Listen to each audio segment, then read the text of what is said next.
A Summary of the Red-Headed League by Sir Arthur Conan Doyle. Chapter 1.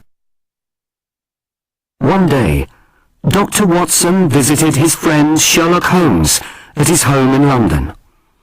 When he arrived, Sherlock Holmes was talking to a man in his living room. The man's name was Mr. Jabez Wilson. Mr. Wilson knew that Holmes was a famous detective who could solve crimes, and he wanted him to solve a mystery. While Mr. Wilson was talking, Holmes looked at him carefully. He looked at Mr. Wilson's face, his hands, and his clothes. He worked out that Mr. Wilson used to be a labourer, that he visited China in the past, and that he did a lot of writing.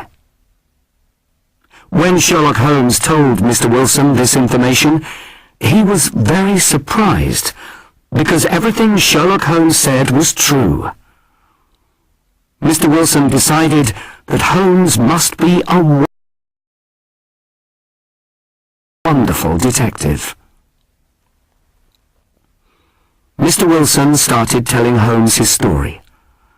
He had a small shop in London where he worked with his assistant, Vincent Spaulding. Not many people visited Mr. Wilson's shop, and he wasn't a rich man. One day, Mr. Spaulding showed him an advert in the newspaper for a job with the Red-Headed League. The Red-Headed League found jobs for men with red hair. Mr. Spaulding wanted Mr. Wilson to ask about the job because Mr. Wilson had red hair and the job was only a few hours a week.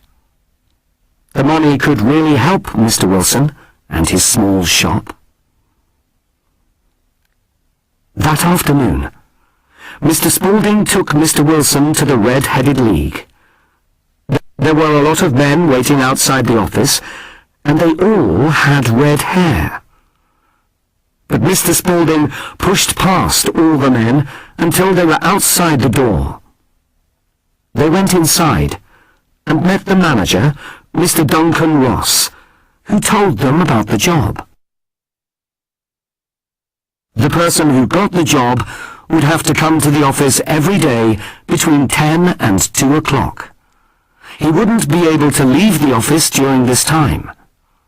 While he was in the office, he would have to copy all the information from a large encyclopedia into a book. The pay was £4 a week. This was a lot of money. Mr. Ross told Mr. Wilson that if he could start work the next day, he could have the job. Mr. Wilson was very surprised, but quickly said yes.